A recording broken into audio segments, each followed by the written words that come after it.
गरीब के घर भोजन करने आए शिवजी। एक प्रेरणादायक कहानी बहुत समय पहले की बात है। एक छोटे से गांव में गोपीनाथ नाम का गरीब आदमी रहता था। उसके पास ना जमीन थी, ना घर में ज्यादा अन्न। वह दिन भर मेहनत करके अपने परिवार का पेट पालता था, परंतु उसका मन हमेशा भगवान शिव की भक्ति में लीन रहता था।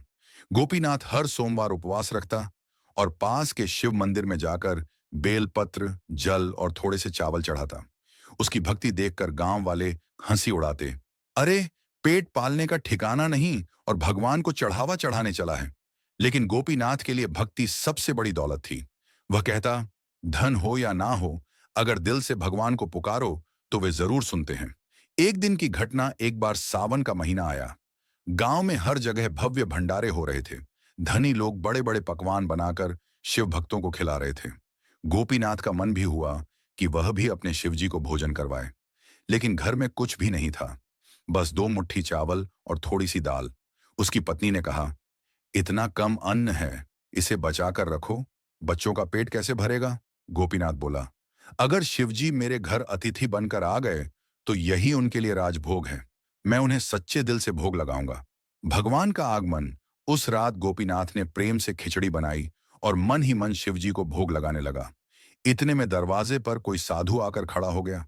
उसकी जटा बिखरी हुई थी, गले में सांप लिपटा था और त्रिशूल हाथ में था। साधु ने कहा, पुत्र, क्या मेरे लिए भोजन मिलेगा? मैं भूखा हूं। गोपीनाथ ने तुरंत अपनी थाली साधु के आगे रख दी और हाथ जोड़कर बोला, महादेव, मेरे पास यही साधारण खिचड़ी है, कृपया इसे स्वीकार कर लीजिए। साधु मुस्कुराए और भोजन करने लगे। खिचड़ी खाते खाते साधु का रूप बदल गया। वे स्वयं भगवान शिव प्रकट हो गए। उनके साथ माता पार्वती भी विराजमान थीं। शिवजी का आशीर्वाद। शिवजी बोले, गोपीनाथ, तूने मुझे प्रेम से जो भोजन कराया वह मेरे लिए स्वर्ग के अमृत से भी बढ़कर है। तेरा घर छोटा है, अन्न कम है, लेकिन तेरे दिल की भक्ति सबसे महान है। माता पार्वती ने भी प्रसन्न होकर कहा, आज से तुम्हारे घर अन्न कभी कम नहीं होगा, तुम्हारे बच्चे सदैव सुखी रहेंगे।